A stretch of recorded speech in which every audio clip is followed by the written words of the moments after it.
Nuestra verdad. Este libro nace de un llamamiento a la acción y de la creencia de Kamala Harris en que la lucha por los derechos humanos debe empezar y terminar diciendo la verdad, para poder así transformar la realidad. No hay antídoto más importante y trascendental contra la injusticia social. Y vaya que el actual vicepresidente de Estados Unidos lo sabe. Conoce esta historia de lucha. Infancia y adolescencia. Kamala Harris es hija de Donald Harris. Nacido en Jamaica en 1938, Donald Harris fue un estudiante brillante que emigró a Estados Unidos tras ser admitido en la Universidad de California, en Berkeley. Fue allí a estudiar economía y llegó a dar clases en Stanford, donde sigue siendo profesor emérito. La vida de su madre comenzó en el sur de la India. Shyamala Gopalan fue una estudiante con talento que se graduó en la Universidad de Delhi a los 19 años. Presentó una solicitud para un programa de posgrado en Berkeley. Allí se conocieron y se enamoraron con el padre de Kamala mientras participaban en un movimiento por los derechos civiles. La actual vicepresidenta de Estados Unidos nació el 20 de octubre de 1964 en Oakland y su hermana Maya 2 años después. A los 5 años de edad, sus padres se separaron. Donald Harris ha sido siempre un padre presente, pero quien se encargó de criar a las niñas fue Shyamala. Shyamala creció en una familia en la que el activismo político y la participación ciudadana eran algo natural. La justicia social ocupaba un lugar central en las conversaciones familiares e influyó en la vida de Kamala. Toda su familia inculcó a las niñas el orgullo de las raíces del sur de Asia. Vivió un tiempo en Montreal y regresó a Estados Unidos para estudiar en la Universidad Howard. El primer año se presentó como candidata a su primer cargo electivo, delegada de los estudiantes de primer año en el Consejo de Alumnos de Artes Liberales. Después de Howard, volvió a Oakland y se matriculó en la Facultad de Derecho Hastings de la Universidad de California. Fue elegida presidenta de la Asociación de Estudiantes de Derecho Negros durante su segundo año. Allí se dio cuenta de que quería trabajar en la Fiscalía de Distrito. Kamala sabía que la ley se aplicaba de forma desigual, a veces intencionadamente. Pero también sabía que los fallos del sistema no tenían por qué ser inmutables. Quería formar parte de ese cambio. Primeros pasos. A Kamala le ofrecieron un puesto como adjunta del fiscal de distrito. Luego de un examen fallido, asumió la responsabilidad y a fuerza del acumulamiento de juicios, ascendió en la jerarquía de la oficina. En 1998, después de 9 años en la Fiscalía de Distrito del Condado de Alameda, la ficharon al otro lado de la bahía en la Fiscalía del Distrito de San Francisco. La contrataron para dirigir la unidad de delincuentes habituales que se ocupaba de delincuentes reincidentes y violentos. Fue una experiencia llena de frustraciones que terminó después de 18 meses. La fiscal municipal de San Francisco, Louise Rheen, la llamó para ofrecerle un puesto para dirigir la división de su oficina que se encargaba de los servicios para las familias y la infancia. Harris pasó 2 años en la Fiscalía Municipal. Empezó fundando un equipo de trabajo para estudiar todo lo relacionado con las víctimas jóvenes de explotación sexual. Con su equipo, crearon un centro de acogida para jóvenes víctimas, un refugio que les ofrecía tratamientos de desintoxicación y salud mental, los recursos necesarios para volver a estudiar y una red de apoyo para mantener a las jóvenes vulnerables a salvo, sanas y en el buen camino. Durante los primeros 2 años, rescataron a decenas de chicas y la policía cerró casi 40 burdeles en la ciudad. El trabajo era importante, gratificante, y era una prueba de que se podía llevar a cabo una labor política seria sin ser legisladora. Fiscal de Distrito. Kamala decidió candidatearse para la Fiscalía de Distrito y ganó en segunda vuelta 5 semanas después. No había muchos fiscales de distrito que se parecieran a ella o tuvieran sus orígenes. Sigue sin haberlos. Un informe de 2015 halló que el 95% de los fiscales elegidos en Estados Unidos eran blancos y el 79% hombres blancos. Kamala tuvo claro que estaba allí por las víctimas, tanto por las de los delitos cometidos como por las de un sistema de justicia penal que no funciona. Para ella, ser una fiscal progresista es entender esta dicotomía y obrar en consecuencia.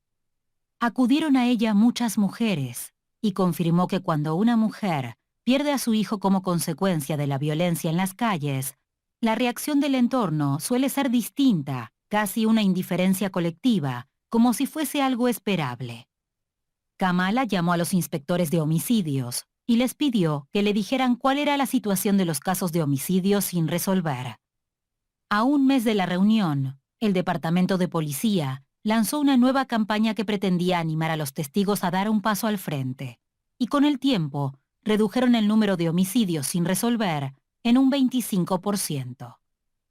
Desarrolló un programa llamado Back on Track, de vuelta al buen camino. Tenía como eje crear oportunidades, haciendo que una serie de participantes siguiera un plan riguroso. Incluyó capacitación laboral, servicios comunitarios, cursos básicos sobre crianza de los hijos y economía doméstica, así como pruebas de consumo de drogas y terapia. Después de 2 años, solo el 10% de los graduados de Back on Track había reincidido, en lugar del 50% de otros condenados por delitos parecidos. Cuando el crack financiero tocó fondo, 8.4 millones de estadounidenses habían perdido su empleo en todo el país. Unos 5 millones de propietarios llevaban un retraso de al menos 2 meses en el pago de sus hipotecas, y se habían solicitado 2.5 millones de ejecuciones hipotecarias. Esto a Kamala la llenó de rabia, y en 2009 creó una unidad de fraude hipotecario para actuar en un ámbito que sufría un déficit crónico de aplicación de la ley por parte del gobierno federal. Pero a medida que la crisis hipotecaria se disparaba, empezó a desear enfrentarse a los principales responsables e ir a por los mismos bancos que actuaban mal. Una voz por la justicia. En este capítulo, Kamala desarrolla diversos temas. Por empezar, habla de la legalización y reglamentación de la marihuana. Sostiene que Estados Unidos debe eliminar de las fichas policiales de millones de personas que han sido detenidas y encarceladas los delitos no violentos relacionados con la marihuana para que puedan continuar con sus vidas. Afirma que esto implica comprometerse a investigar, escuchar lo que la ciencia diga y aplicar esa información a estrategias de actuación. Asimismo, dejar de tratar la drogadicción como una crisis de seguridad pública en lugar de lo que realmente es, una crisis de salud pública. Como fiscal general, Kamala instauró un programa de formación sobre prejuicios implícitos y justicia procesal para los agentes.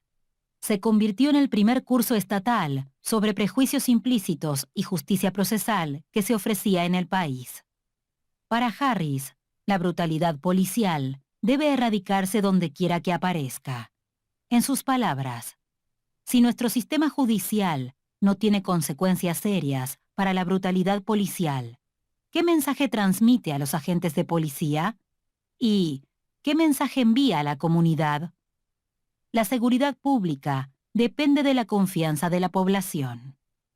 Kamala sufrió la enfermedad de su madre en primera persona, y esto despertó en ella un interés mayor en el acceso a la salud. Considera que lo más importante es transformar el sistema sanitario. La sanidad debería ser un derecho. En cambio, con un sistema en el que la calidad de la atención que recibas dependerá de tu posición social, es un privilegio. Lo que plantea Kamala es que se necesita Medicare for All, cuidados médicos para todos, para que la cobertura sanitaria de Estados Unidos no se base en cuánto puedes pagar, sino en las necesidades de salud. El objetivo del sistema sería maximizar los buenos resultados de la atención sanitaria en lugar de los beneficios económicos. También afirma que el Estado debería proporcionar atención de salud mental a demanda, que quien quiera que sea y donde quiera que esté, tenga un tratamiento de salud mental disponible si lo necesita. Harris piensa que el país necesita invertir en los trabajadores y en educación superior. Hay que hacer realidad una universidad que no implique endeudarse. Sobre todo sostiene que las grandes corporaciones y las personas más ricas del país más rico del mundo pueden permitirse pagar la parte que les corresponde de impuestos para que podamos arreglar la economía. Es necesario, es ético y es lo más sensato. Fiscal General de California. Cuando se presentó como candidata a fiscal general, lo hizo en gran parte para llevar el programa Back on Track a nivel estatal. Trabajando conjuntamente con el Departamento del Sheriff del Condado de Los Ángeles, crearon Back on Track Los Ángeles, en el mayor sistema penitenciario de un condado en California. El 13 de octubre de 2010, los fiscales generales de los 50 estados acordaron unirse en lo que se conocería como una investigación multiestatal. Fue anunciada como una iniciativa integral para aplicar la ley en todo el país con el fin de desenmascarar las actuaciones de los bancos en la crisis hipotecaria. Kamala juró en 2011 como fiscal, y para ese entonces parecía que lo único que quedaba pendiente era repartir dinero entre los estados. Lo que más le sorprendió no fue la elección al azar de una cifra en dólares, sino que, a cambio de llegar a ese acuerdo, se iba a liberar por completo a los bancos de cualquier posible reclamación posterior.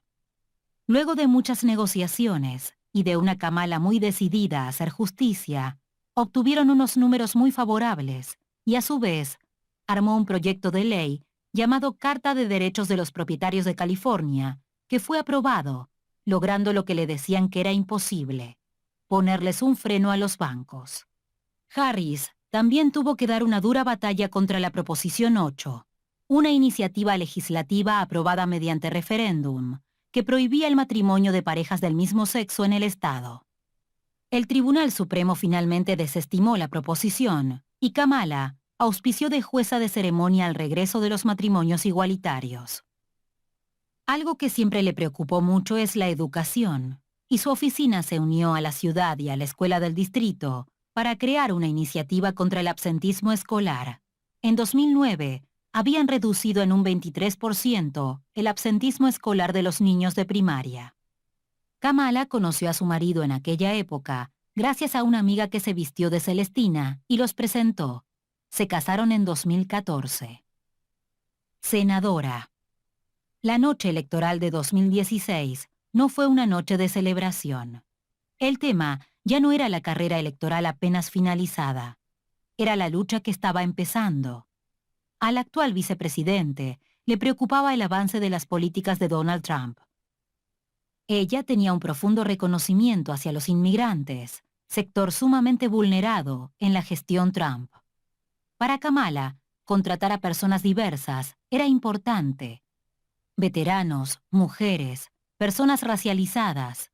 Quería que su personal en Washington y las oficinas estatales reflejaran a la gente que representaban. Kamala armó una legislación para ayudar a garantizar que los inmigrantes irregulares que se ofrecían a prestar declaración sobre delitos o a informar de ellos estuvieran protegidos de la deportación al hacerlo. Las políticas de la gestión Trump se basaban en el amedrentamiento y persecuciones terribles. El primer proyecto de ley que presentó fue la Ley de Acceso a un Abogado, que prohíbe a los funcionarios federales negar el acceso a un abogado a cualquier detenido que intente acceder a Estados Unidos. Esto fue fundamental para los inmigrantes.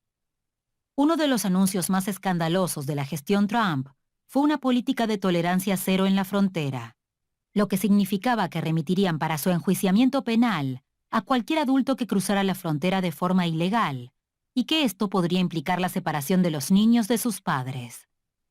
La indignación de Kamala fue grandísima y su activismo creció. Visitó centros donde se encontraban los inmigrantes y denunció cada uno de los atropellos a los derechos humanos. Consideraba que los estadounidenses eran más que eso que estaban mostrando al mundo. Kamala formó parte del Comité de Inteligencia del Senado. Su labor allí y en el Comité de Seguridad Nacional abarcaba una amplia gama de cuestiones, comenzando por la creación y el mantenimiento de la capacidad de lucha contra el terrorismo dentro y fuera del país. Incluía también la labor de desmantelar y destruir el Estado Islámico, la protección y la seguridad de las fronteras, el desafío de la proliferación nuclear y el siempre delicado equilibrio entre la recopilación de información de inteligencia y la protección de las libertades civiles. A finales de diciembre de 2017, junto con otros senadores, presentó la Ley de Elecciones Seguras, que protegería a Estados Unidos de futuras interferencias extranjeras en las elecciones. Habiendo tenido muchos antecedentes de ciberintervenciones rusas, fue de vital importancia. Kamala concluye el libro con un aliento a los lectores. Puede ser el primero, no seas el último. Ella espera ser una mentora para tantas personas como sea posible e invitar a luchar por todo lo que merezca la pena. Notas finales. Nuestra verdad es un grito de rebeldía por parte del actual vicepresidente de los Estados Unidos. Sus convicciones se reflejan en este maravilloso libro que nos enseña mucho sobre los derechos humanos.